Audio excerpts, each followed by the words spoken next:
Joining us in our studios is a panel of investment experts who are going to share their short, medium, as well as long-term investment outlooks and try to unpack some of the key issues in the markets. As Leanne noted, there certainly was some catastrophic falls in the market. Let's begin then quickly off with some introductions. We do have Gary Hartwig from the SuperFund Management Board who joins us as well. Thank you so much for the time. With him here in Cape Town is Fred van der Wyver, who is the Head of Group Retirement and Guaranteed Solutions at Old Mutual Limited. Still, however, in Joburg, we do have a few guests as well. Thabo Ngalo is the Head of Investment Strategy, the investment strategy team that is at Old Mutual.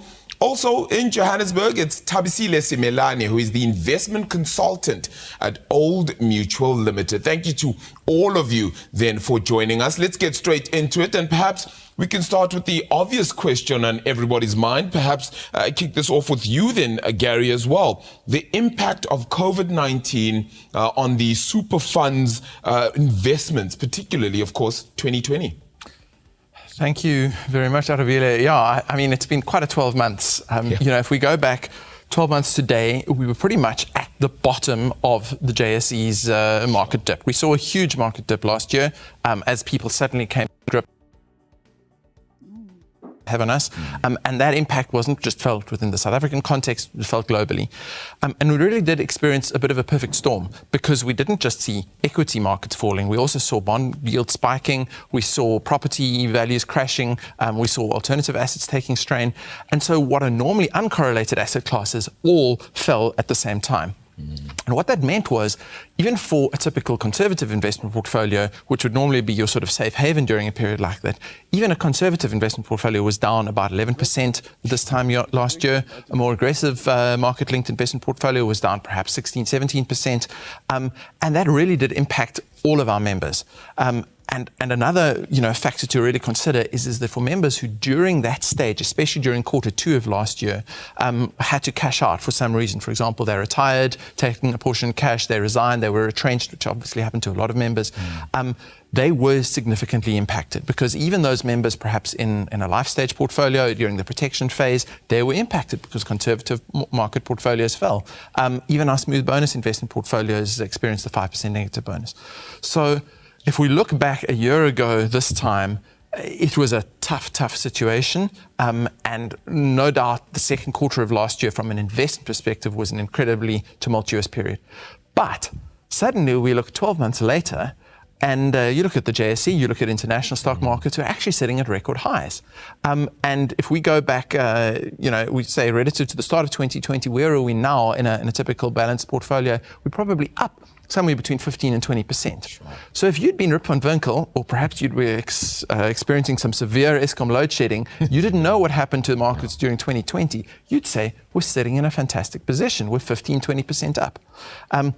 But that being said, it's been a tumultuous ride, and the impact on certain members really was significant. I guess it all came with just trying to stay the course as much as possible. Of course, very difficult for those who had to cash out because of whether losing their job or whatever the case might be. Such a difficult one. Professor Ngobo did as well just touch on the difficulties in the South African economy. Thabisile, if I could come to you then in Johannesburg, in light of that difficulty and also the broader global economy, how do asset managers then find or perhaps even create an investment growth in such a historically difficult condition? First of all, asset returns are not directly linked to GDP. So just because there's GDP growth, it doesn't necessarily translate into growth in the stock market. People often get hung up on the fact that GDP is low at the moment, and therefore it will impact returns negatively, but often the opposite is true. And don't get me wrong, when the economy is pumping, it's fantastic because there's optimism and that's great. But ultimately, it's about the price you pay. And right now, prices are very, very low. There are a lot of bargains within various asset classes as well as various sectors. Bonds are also very attractive at the moment, giving a return of roughly CPI plus 4 to 5%, which is a very juicy return to tide you over until assets get more comfortable. So as a asset manager, what they need to do is to have a look at their mandate. And the mandate will most probably say deliver real returns. So if you're not comfortable with certain asset classes or you believe there's no prospect for that asset class at the moment, then this is the opportunity to look at other alternatives, like alternative assets, excuse the pun. And these are new ways to, make money for your members and also offer that level of diversification. Returns are not always tidy. They don't come in pre-packaged boxes that are neat. Sometimes it's messy, and as an investor, this is the time to actually just be patient. Yeah, just be patient. It's not always going to come with a pretty little bow on top, right? That's very true. The pandemic has, however, dominated the news headlines. Of course, it continues to do so even till this day, especially for the past year. But it probably will continue to do so as well for the foreseeable future, right? We don't know when this is going to come to an end. But perhaps as a panel, if I could unpack this, is this the only investment risk perhaps on the radar, this situation with the pandemic, or are there other risks that SuperFund stakeholders should actually be aware of? I'm going to start out in Joburg, actually, and go to you, Thabo. Now, morning, Arabile. I think the biggest thing we're seeing now is increased risk in investment markets generally, and a large chunk of it is volatility. So if you look at what Gary touched on earlier on, where the markets were at the start of the pandemic and where we are now. I mean, take typical examples. The S&P 500 opened at just under 3,300 points, fell all the way to 2,300 points, and I think now is up to just under 39,000 or just 3,900 points or thereabout. The oil price, as an example, was $50, fell all the way to almost zero at the height of the pandemic, and now we're back to $60. So I think what we're seeing in the world now, in the current world we live in, is that all these black swan events and all these call it left field events that nobody really expected are going to continue to bring incredible volatility to markets.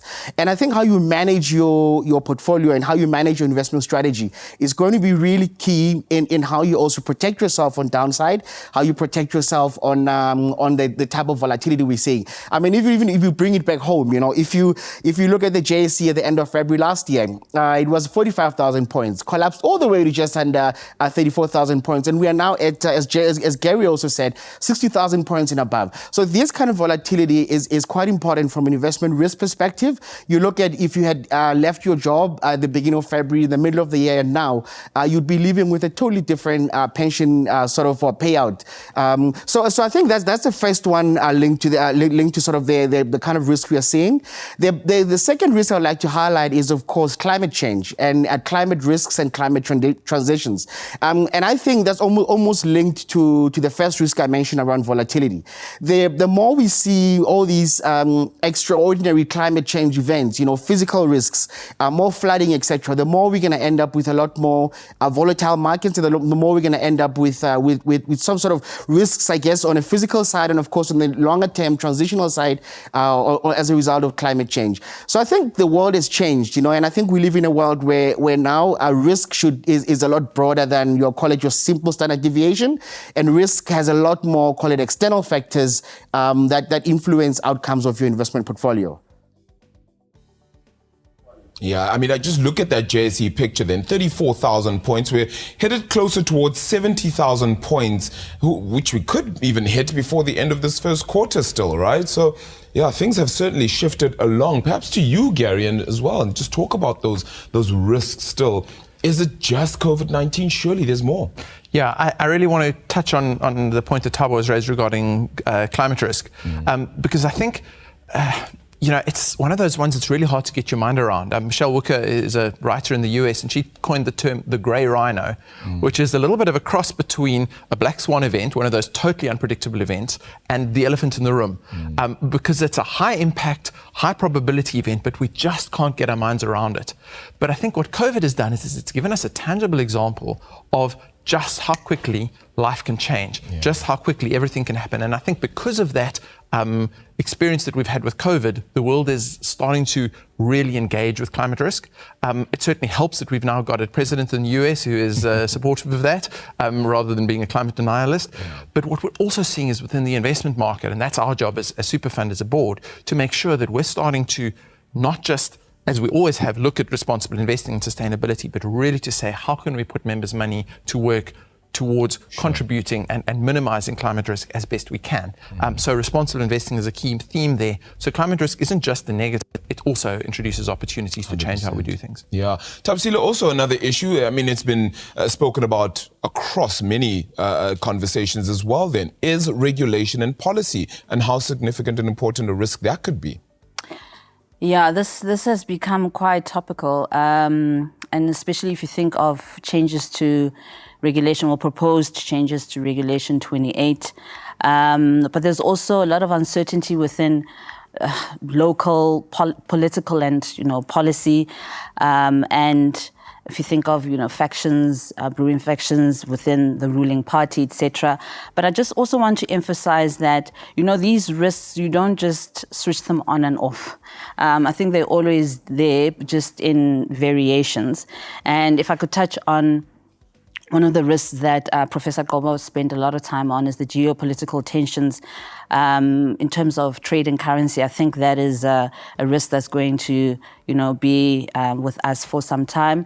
Will be interesting to see now with the change of administration, particularly in the US, what impact it will have. One of the other most recent risks that have reared their heads is interest rates. Global interest rates seem to be picking up.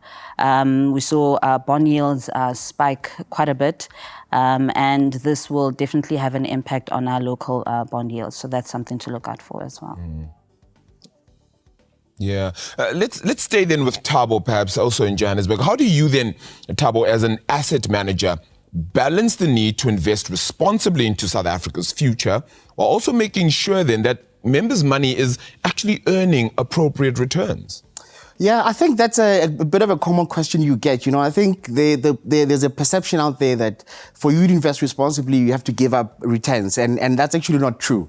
So the way we look at it is that you almost have a dual mandate in how you invest. So you have to balance the risk-return dynamic, which is, I think, how everyone looks at the world, But I think there's a third lens that you want to add to your investment, which is the impact lens. So the way we look at the world now is on a risk-return and impact. If you have a choice between two investments that are retaining the same, but one is more impactful, or at the same level of risk, I should say, and one is more impactful, then you have to definitely go for the one that's more impactful. And by that, I mean, you don't have to necessarily want to sacrifice returns.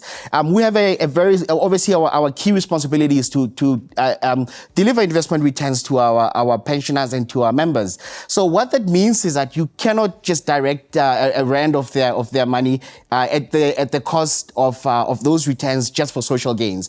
And so if you look at the way we direct our investments, you look at, for instance, our schools fund, it's done extremely well. I mean, it really, some of these funds have actually even delivered sort of double-digit returns since inception. So when we invest in, for instance, our infrastructure funds, our IDEAS fund is an acronym for infrastructure, developmental, and energy assets. So that fund has been around, is a massive 15 billion rand fund that's been around for the last 22 years almost, and it's delivered CPI plus 6, CPI plus 7 numbers.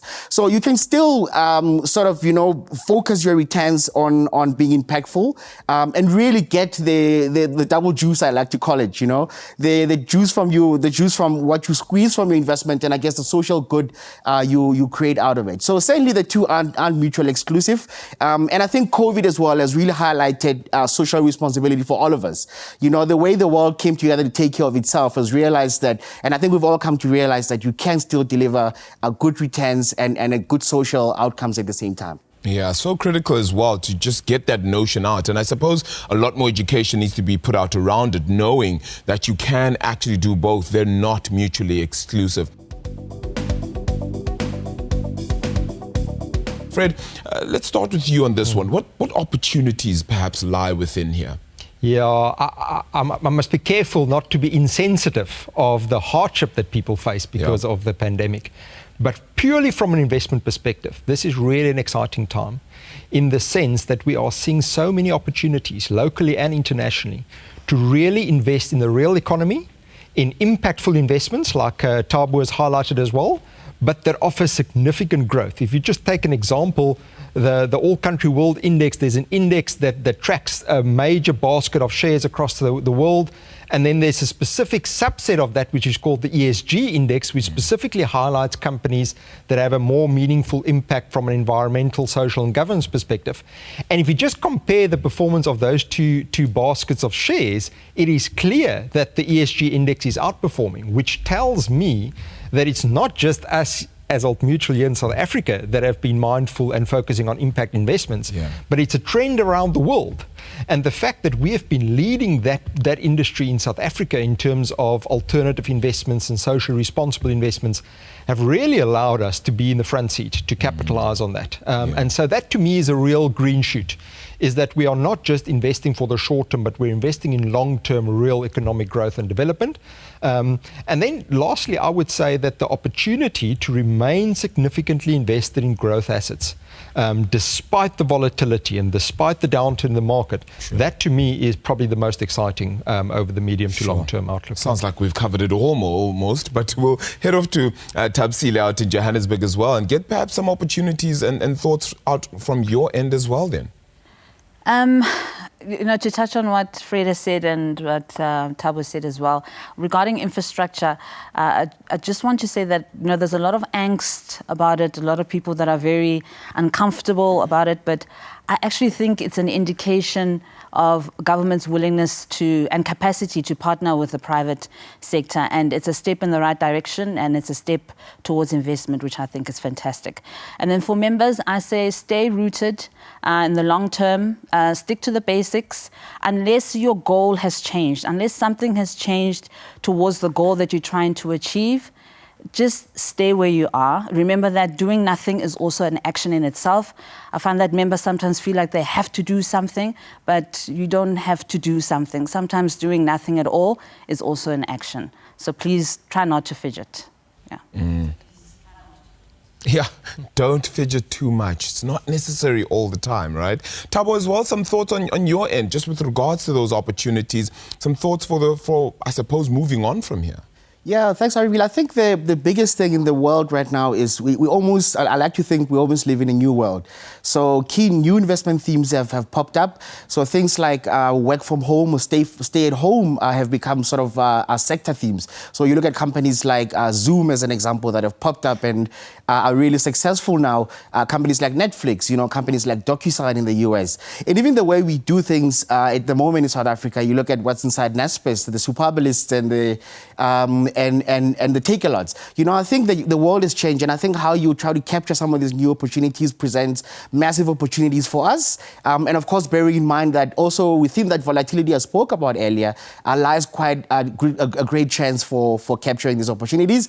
Lastly, very quickly, climate change. I think I'm a big climate champion, and I like to think that also with the risks I highlighted earlier also come a lot of opportunities. So opportunities coming into new investment themes around climate, renewables, the transition out of coal and into new sources of energy are going to present really great opportunities for us. And of course, infrastructure remains a key theme for the government, and one we're going to continue to drive as investment professionals as well. So I think overall, the world is, we live in a new world, but we live in a great new world in terms of the way we think. The pace of change has accelerated, and I think we're going to see a lot more opportunities and new ideas coming up in the world. Thank you so much for that, Thabo.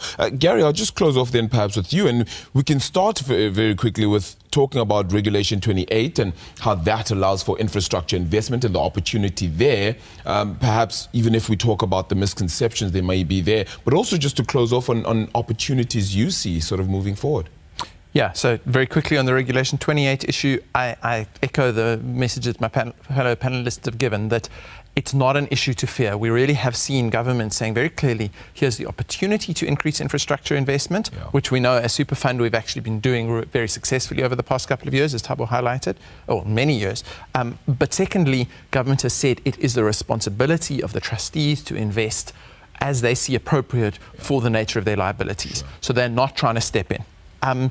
In terms of closing thoughts, I think the thing that really struck me during the COVID pandemic was just how much every single one of the stakeholders has a role to play.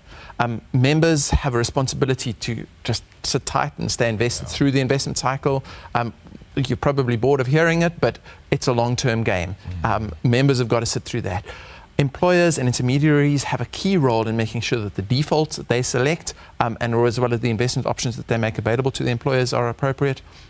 We as a board have to make sure that our asset managers are doing their jobs. We have to make sure that we are pursuing a just transition in terms of investing responsibly.